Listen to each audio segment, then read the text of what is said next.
Hello and welcome to Atop the Fourth Wall, where bad comics burn. Alright people, you begged and pleaded with me to talk about a good comic, so fine, here you go. Let's talk about the Blue Beetle. Now immediately you want to roll your eyes. Blue Beetle? That sounds like a parody of a superhero. Something some untalented hack at a movie studio thought up because they haven't read a real comic book in years. And you know what? Screw you! Blue Beetle is friggin' awesome! At least until the book was cancelled due to low sales. As such, I blame all of you people for its cancellation! Okay, I take it back. But before we get into the awesomeness that is the latest incarnation of the character, let's look at the history of the Blue Beetle. Stepping into the Wayback Machine, we find police officer Dan Garrett, who, with a chainmail costume and the vitamin 2X, he gained superpowers to fight crime. Remember kids, drugs are bad for you, unless they give you superpowers. The secret compartment of my ring I fill with an underdog super energy pill.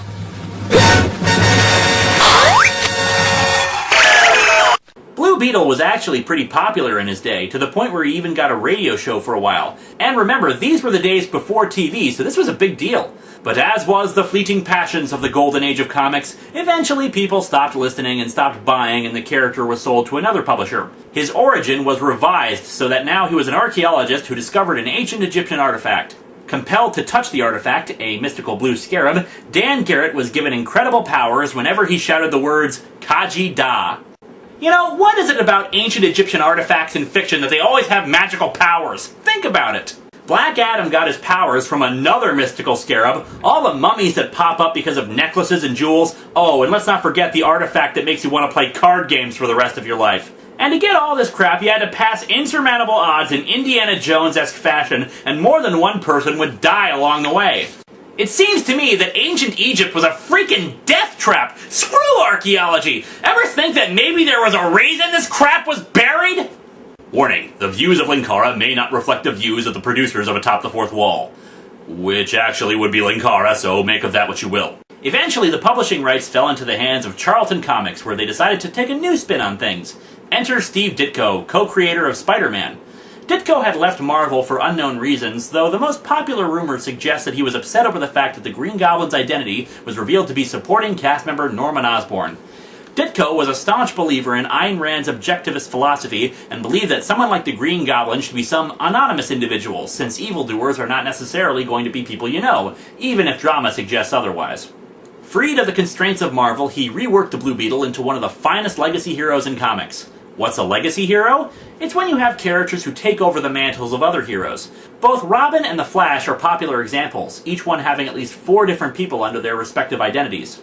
Even I know that someday there will be a desire to have me retire, to have someone else take over the mantle of Linkara. But let me tell you something! They'll never take me alive, you hear me? I will always be Linkara! No one else will ever do it! I'll kill you all first!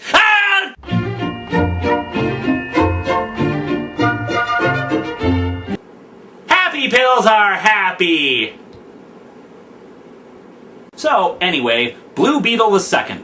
Deciding to establish some continuity with the character, they had Ted Kord trying to rescue his mentor, Dan Garrett, who revealed to Ted his secret identity as the Blue Beetle. When Dan ended up buried in a pile of rubble, Ted swore to take over as the Blue Beetle. Ted was a scientist and didn't have access to the ancient scarab, so he devised technological ways of fighting crime, with a special flash gun that had multiple purposes, acrobatic fighting style, and a large scarab-shaped aircraft referred to as the Bug. Yeah, not exactly I will become a bat and strike terror in the hearts of criminals, but hey, if you've been watching this show long enough, you know there are much worse origin stories. If you can find the 6 issues of Charlton Comics' Blue Beetle series, I say grab them up. Sure, the dialogue is kind of weird in that Silver Age kind of way, but Steve Ditko had some great art for the series and wrote most of the plot breakdowns and contributed to the dialogue, creating a character who was unquestionably moral, owing once more to his objectivist beliefs. A particular issue I'd like to spotlight is issue 5, where Blue Beetle must fight a villain called Our Man. It's based on a statue in the story that's supposed to represent humankind as a heartless, weak entity that is cruel to its own people. A member of the counterculture movement dons a costume that resembles the statue, and tries to destroy inspirational art that depicts humanity at its best and most positive. Damn dirty hippies! For a Silver Age story, it's a pretty well thought out debate on the subject of positive or negative representations of humanity, and of course Blue Beetle eventually triumphs, showing that for all of humankind's faults, we're essentially a good lot. All of the Charlton Comics Blue Beetle appearances are collected in DC's Action Hero Archives, Volume 2, and I highly recommend it. Now let's jump ahead 20 years later. DC has purchased all of Charlton Comics' superhero line, and following Crisis on Infinite Earths, have integrated the heroes into their main line. Blue Beetle gets a big push with a new solo series as well as membership on the new Justice League International team, though as the book went into more humorous stories, his role was more to make jokes with his fellow compatriot Booster Gold. I never really read his solo series, though the only issue of it that I have features a villain who wants to kill firefighters because apparently they ruined his life or something. So yeah, he's the hero of the 9/11 conspiracy theorists. DC didn't really do much with the character. He had his fan base and was a supporting character on the Birds of Prey book, and appeared in the boringly lame miniseries Living Assault Weapons, which reunited the Charlton heroes, but otherwise he didn't get major attention again until Countdown to Infinite Crisis. No, I don't mean that Countdown. That's kind of the problem with the more well-known events. They tend to have similar names. Countdown to Infinite Crisis was a one-shot that started the actual build-up to the 2005 miniseries Infinite Crisis, which I've talked about more than once. Countdown to Final Crisis was an atrociously idiotic 51-issue weekly series that just insulted the intelligence and good sense of every comic fan that had the misfortune to pick up its fetid contents. In Countdown to Infinite Crisis, Ted Kord uncovers a conspiracy by former hero Maxwell Lord to kill all superpowered beings throughout the planet. While the characterizations of the heroes who continually see Ted as a joke as he voices his concerns about his suspicions range from spot on to just insulting to the readers, it's still an enjoyable read and arguably one of the greatest Blue Beetle stories of all time. However, it ends with Ted imprisoned by Maxwell Lord and offered the chance to join his plan. Now, some people will argue that Ted would have joined in if only to try to undermine the plan from within, but I gotta tell you, knowing how Steve Ditko conceived the character, the objectivist backgrounds, and his heroic stand against evil, Ted Kord's final words, "Rot in hell, Max," show what kind of hero Ted was. And of course, DC is nice enough to let us see Ted's brains splattered all over the panel. How tasteful. Why don't you just show Marvin and Wendy from the Super Friends cartoon getting eaten by a demonic wonder dog?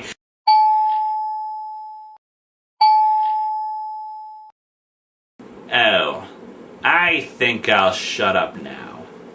You know, actually no! What is with the insane level of gore and violence? Why isn't there a book out there that can just be positive, fun, and entertaining to read?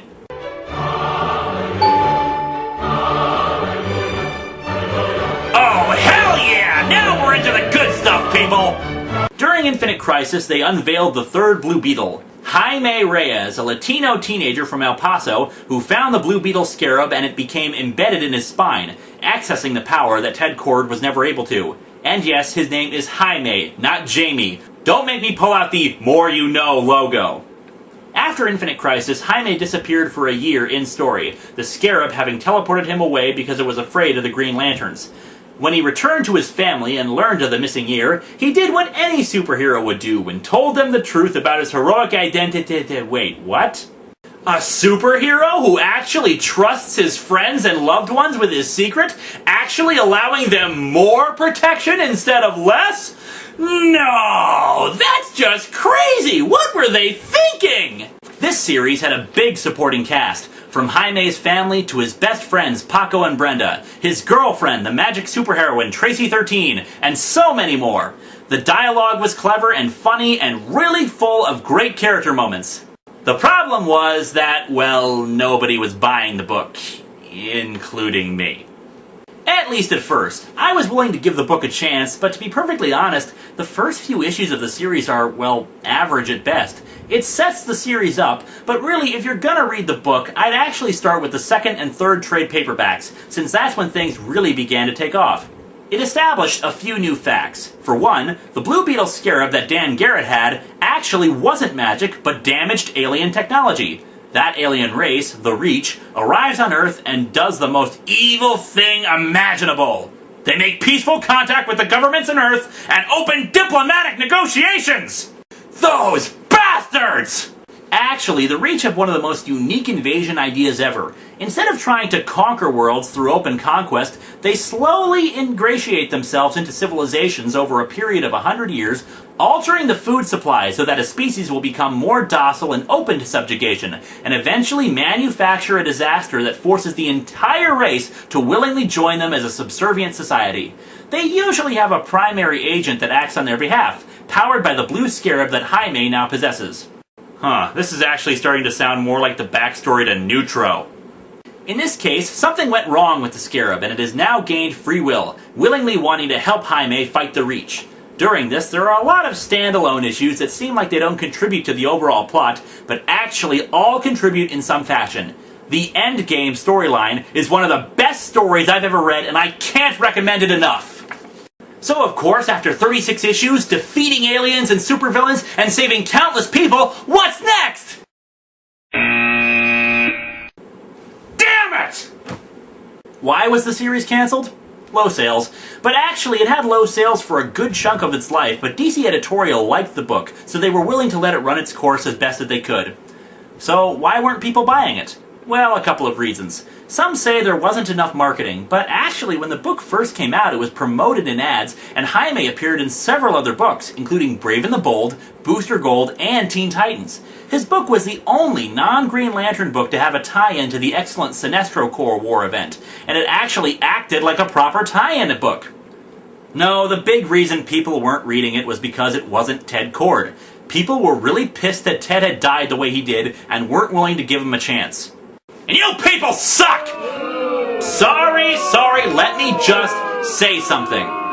At the end of the first story arc of the most recent Booster Gold series, Booster travels back in time and actually manages to save Ted Kord's life with the assistance of both Jaime Reyes and a time-traveling Dan Garrett. And you know what? Ted actually tells Jaime he's proud to have him as his successor. Plus, in the series, they're constantly using Ted's notes on strategy and tactics. How do you like that, huh? They actually respect Ted Kord's legacy and history in the Blue Beetle series. How do you like that, huh? Am I right?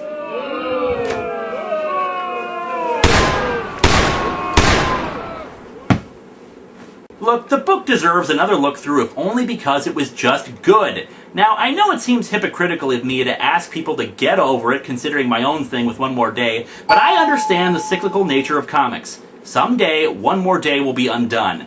I complain because I'd like that day sooner rather than later. Plus, it's just funny to make fun of it. Blue Beetle was a great book, and it deserved more readers than it had. What really bugs me about the whole thing is that a lighthearted book like Blue Beetle died in today's market, but other books survived. Oh, we can't have a book about a teenager having fun fighting crime, but we can have a book that featured a superhero who couldn't stop himself from having sex with anything and everything. We can have a book where Iron Man shoved civil liberties up the asses of good people, but a book that had Paco fighting off aliens with a big stick? Oh, that's not topical or extreme enough. It's like the 90s all over again. Dude, who needs that kid stuff like hope and joy? No, I want guns and lines all over people's faces. That's the extreme way of doing things, my most bodacious compatriots. Rob Liefeld, you will never not be popular. Blue Beetle continues in the pages of Teen Titans and will be joining Booster Gold as a backup story, so start getting ready. In the meantime, I encourage you all to purchase the back issues, and maybe someday, a kid from El Paso will once again have his own series to battle aliens and living hurricanes. Or maybe you won't listen and he'll die in another crossover event, and I'll have one more thing to rant about besides One More Day. Well, we don't sound like Madonna. Here we are now. We're Nirvana. Sing distinctly when I wanna.